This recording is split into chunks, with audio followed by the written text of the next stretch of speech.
Hi everyone, Mega Shorts here, bringing you another Doctor Who Series 7 3.75 inch scale action figure review. Today we're going to be taking a look at the Ice Warrior, aka Grand Marshal Skaldak from Cold War. Now the packaging that Ice Warrior figure comes in is pretty much the same as that of any other figure from Wave 1.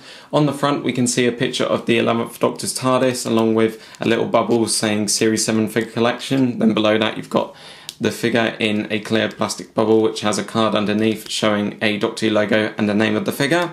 Then on the back we can see all the standard figures from this wave and also a couple of the playsets. Then at the bottom you've got the same usual product and company information. Okay, so here we have the Ice Warrior from Wave 1. Now, like most of the other figures in this wave, this is a completely new figure and he does also come with a display stand. He is also by far the tallest figure in Wave 1. If I bring in the standard 11th Doctor figure, we can see that he is about a centimetre taller than him, which is pretty good because in the episode Cold War, this Ice Warrior did tower over not only the Doctor but also the human characters in that story. This is also the only figure of Grand Marshal Skaldak you can get in Wave 1. He doesn't have any rare variants or running change variants at the moment, but you can get another version of him with the Cold War Time Zone playset, which is pretty much a naked version of him without the armour that you see him wearing here. Okay, so here we have Grand Marshal Skaldak next to the original Classic Series Wave 2 Ice Warrior figure.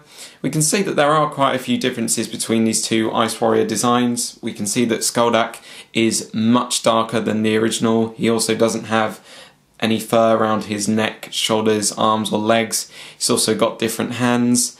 But even though there are quite a few differences between these two designs, they still look very similar and you can pretty much tell that they are the same creature, and I think that is really good.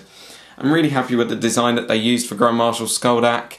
Even though it is an updated design, I think it's great that they've pretty much kept most of it looking just like an original Ice Warrior from the second Doctor's era. And if the Ice Warriors do come back in the future of Doctor Who, I hope they do use the same design that they used for Grand Marshal Skaldak here. Okay, so as usual, we're going to start off by taking a look at the head sculpt. I think the head sculpt for this figure is really nice. Like most other parts of the figure, most of it has been painted with quite a nice dark metallic green, and it's got a really nice shiny look to it, like Skaldak did have in the episode. It's also got lots of scales, making him look very detailed and reptilian as well. It's also got quite a light green area there, which is where his mouth is. And as you can see, he's also got these really nice big dark red metallic eyes, which do look really nice, but the paint on them is incredibly easy to scratch off. Not long after I got this figure, I did accidentally scratch one of the eyes and some of the paint on it did come off really quickly. So that was a bit disappointing, and it is quite a common problem with this figure, unfortunately. I have heard from quite a few other people who have had the same problem with their Skaldak figures, so it is quite a common problem. So yeah, if you are planning on getting this figure, just be careful with the eyes on him. They do look really nice, but I wish they had used maybe a different kind of paint that wouldn't have been as easy to scratch off. But that aside, they still do look really nice. Moving on to the rest of him now, we can see that all over his body he is absolutely covered in scales, some of which are bigger than others. On the front of his chest here we can see 3 rows of rather large square-shaped scales, and on the back we can see quite a similar thing going on as well, and the scales surrounding these are much smaller and they're also much more circular as well. We can also see some more of this really nice dark green metallic paint, which helps to give him quite a nice shiny look like Skaldak did have on his armour in the episode. The arms have also got some more scales, much smaller than the ones on the chest, but they are still quite easy to see.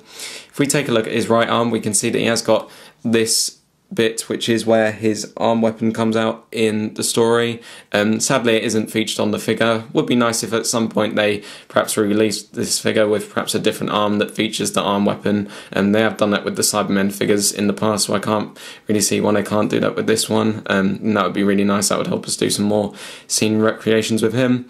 The legs, they've also got pretty much all the same detail. We've got some big scales on the front of them here and some smaller ones on the sides, then some more bigger ones at the back as well. And that is pretty much all the detail on this figure. I think Character Options have done a really good job with making this figure look as accurate and detailed as possible. Love the scales they've given him, and I really like the dark green metallic paint they've used. I think the sculpt that they've used for this figure is brilliant, and I love the fact that they have made him a lot taller than the other figures in this wave, like he should be. He is quite a light figure, by the way. With big figures like this, you would think he'd feel quite heavy, but he does seem to be made from quite a hollow plastic, so he is quite easy to lift up and move around. I think the paintwork on this figure is really nice. Just a shame that the eyes have paint which does seem very easy to damage or scratch off, but other than that, it's a really nice looking figure. Okay, articulation. His head can move from side to side. It can also go up and down a bit on my one, but I don't think it's really meant to. His arms can do a full 360-degree turn from the shoulders. They can also go outwards and inwards because they are on ball joints as well. His arms can also bend up and down at the elbows like so. His legs can also do a full 360-degree turn. They can go backwards and forwards as well, and they can also bend at the knees. And that is all the articulation you get on this figure. I think it's a bit of a shame that they haven't given him bicep swivel joints or any wrist articulation, because I think they easily could have done that with this figure. But the articulation on this figure is okay. You can still get him into quite a few nice poses, like he's attacking or maybe about to reveal his arm weapon like so. Okay, now it's time for me to give a summary of my thoughts on this figure. So, overall, I think the Ice Warrior figure from Wave 1 is a really nice addition to my Doctor Who Series 7 figure collection. I really like the detail on this figure, and I think Character Options have done a really great job with all the scales, big and small. I love the paintwork as well. I love that dark green metallic paint that they've used, and I really like the dark red paint for the eyes, even though it does scratch off very easily. I think the articulation on this figure is pretty good as well, but I would have liked it a lot more if it had bicep swivel joints and wrist joints as well. And if I was to give him a rating out of 10, I'd quite happily give him a 8 out of 10. This is a figure I'd highly recommend to anyone that is currently collecting the 3.75 inch figures, or anyone that is curious to see just how good the 3.75 inch figures are at the moment. It's a really nice figure of Skoldak, and obviously a really great figure for army building, because this particular Ice Warrior doesn't look any different to most other Ice Warriors we've seen in the past. He's not really a special looking Ice Warrior. You can't really tell that he is really a Grand Marshal. So hopefully if the Ice Warriors come back, they'll look like this, but in larger quantities. And yeah, great figure. Just think it could have been a bit better if it had some more articulation, and I also would have liked it a bit more if the shoulders came out a bit further from the body like they did in the episode. But with my gripes aside, I think this is a really nice figure and I'm really happy with it. Okay, so here we have the display stand. Now this is pretty much identical to the display stands that the character building Doctor Who figures have come with in the past. It's based on the 2010 version of the Doctor Who logo, or the 2010 DW version of the Doctor Who logo. I think it's brilliant that Character Options have finally given us display stands for our Doctor Who figures. We have seen lots of Doctor Who figures in the past that have had peg holes just like this, including 5-inch figures. So it's probably an idea that they've had in mind for quite some time. It's just they've not got around to doing it until this particular wave of figures came out.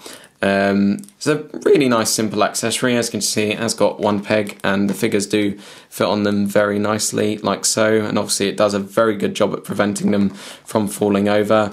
A lot of the 5-inch figures did stand up pretty well by themselves, but a lot of them did fall over as well, and that was really annoying when I had them on display.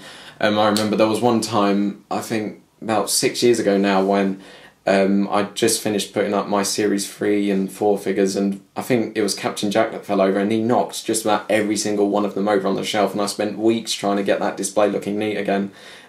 So fortunately with these figures I'm not going to have that problem because of their display stands. If I was going to give the display stand a rating out of 5, I'd quite happily give it a 5 out of 5. Really nice simple accessory, and I'm really happy to see that they've done them with these figures, and I look forward to seeing them again with Wave 2. And that is pretty much it for my review of the Ice Warrior from Wave 1. Hope you've all enjoyed watching this review. If you want to share your thoughts on this figure, feel free to do so in the comment section below, or perhaps in the video response. Not sure what my next Doctor Who figure review is going to be yet, but I will let you know sometime soon. I am also planning on doing some Captain America the Winter Soldier figure reviews, as I managed to get 3 of those figures from John Lewis very recently, and I'd love to get some more Marvel figure reviews up on the channel soon as well. Thanks for watching this review, guys.